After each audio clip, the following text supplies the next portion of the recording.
Hey guys, today we're going to start Chapter 8. We're only going to do a few sections in Chapter 8.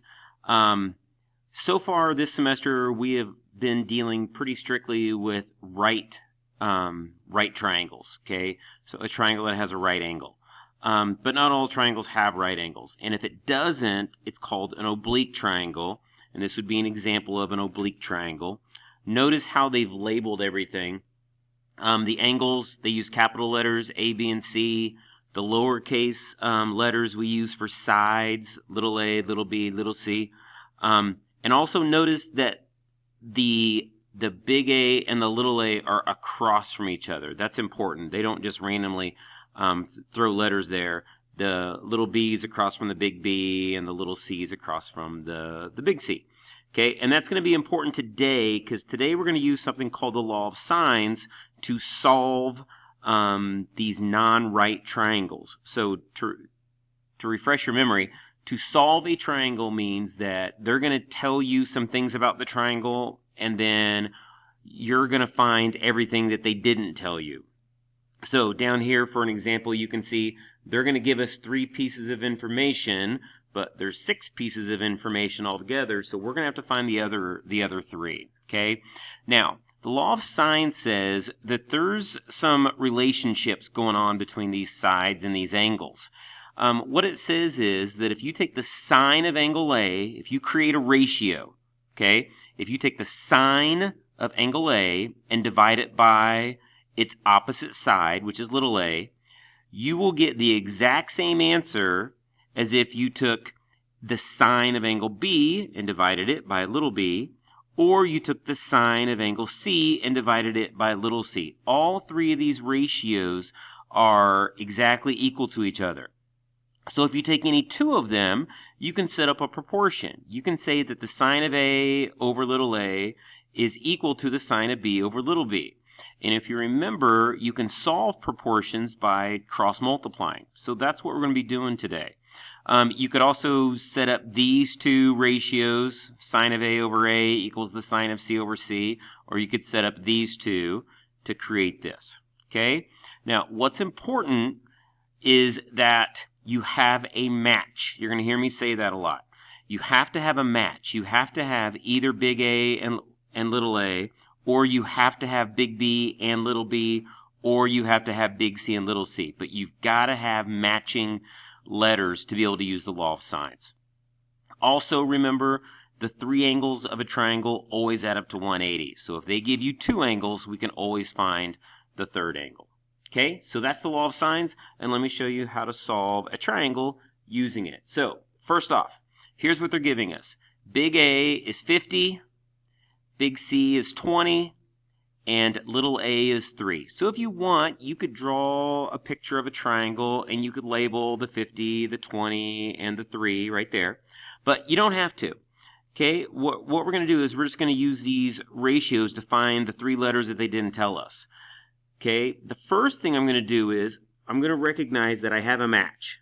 Okay, I got big A and I have little a. So that's my match, which means I'm going to be able to use the law of sines. I'm going to be able to do big A over little a, and I'm going to be able to complete this ratio right here. The first thing, though, I'm going to do is I'm going to find big B. If I know big A and big C are 50 and 20, that adds up to 70, and if I take 70 away from 180, I'm going to get 110. So that's big B. That's one of the 3 things I need to find. The next thing I'm going to do is I'm going to use big A and little a to set up a ratio. The sine of 50 over 3 equals, and then I'm going to use big C. I'm going to do the sine of 20 over little c.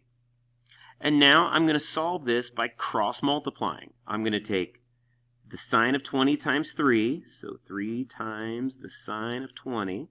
I'm going to take the sine of 50 times c, so c times the sine of 50.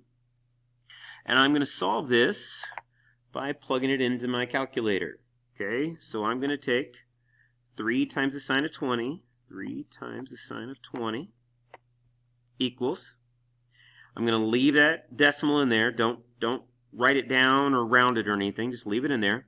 And then to get the c by itself, I'm going to divide by the sine of 50. That's a 50. Okay? Divided by the sine of 50.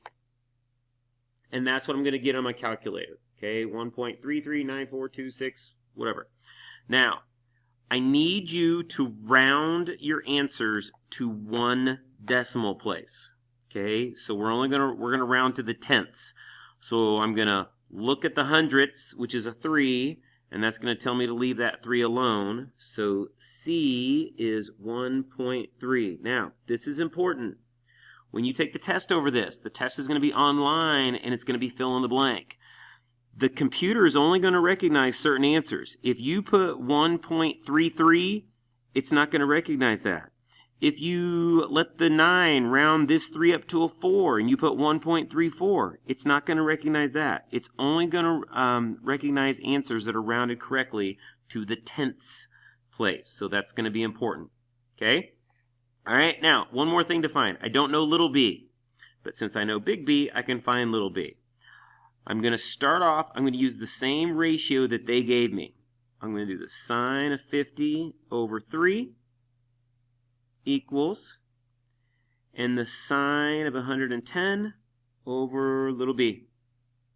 And again, now I'm just going to cross multiply and divide. So I'm going to multiply the two numbers that are diagonal from each other, and then I'm going to divide by that one that I haven't used yet. So I'm going to take 3 times the sine of 110, b times the sine of 50, and so in my calculator, 3 times sine of 110, divide that by the sine of 50.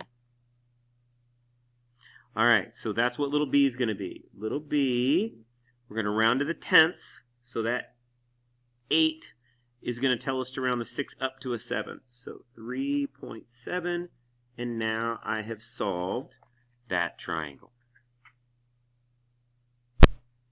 All right, second example.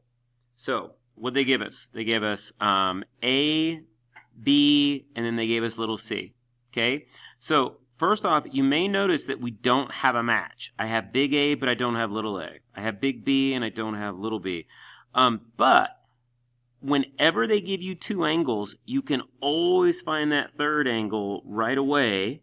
So 45 and 40, that adds up to 85. And if I take that away from 180, I'm going to get 95 degrees. So now I do have a match. Okay, and that's what I'm going to use to set up these ratios. So I'm going to do the sine of 95 over 4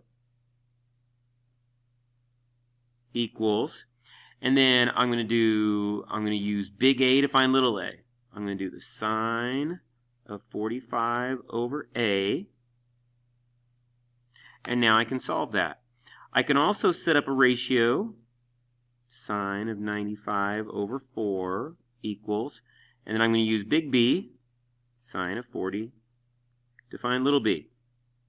Okay, so now that I've set them up, I want you to make sure that you can plug those into your calculator and you can round correctly to get the answer that the computer is going to want when you take the test over this. So I need you to pause the video, work those out, and then resume the video to see what the answers are. Okay, pause the video now.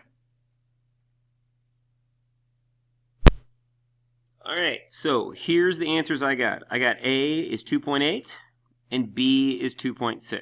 Now, if you're doing these and you're ever wondering if your answers make sense, okay, there's something about triangles. So if we look up here,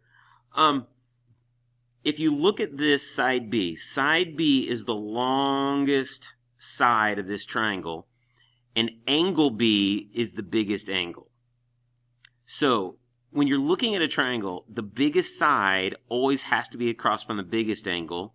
The shortest side, so in this case side C, is always going to be across from the smallest angle. So when you look at your answers, you'll notice angle B is the smallest angle and side B is the smallest side. Now, angle B is just a little bit smaller than angle A, and angle B's, side B is just a little bit smaller than side A as well. So those make sense.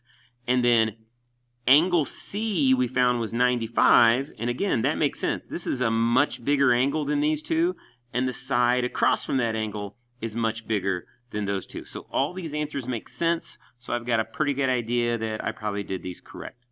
All right, now, take a look at your worksheet. It's just one page, just a front.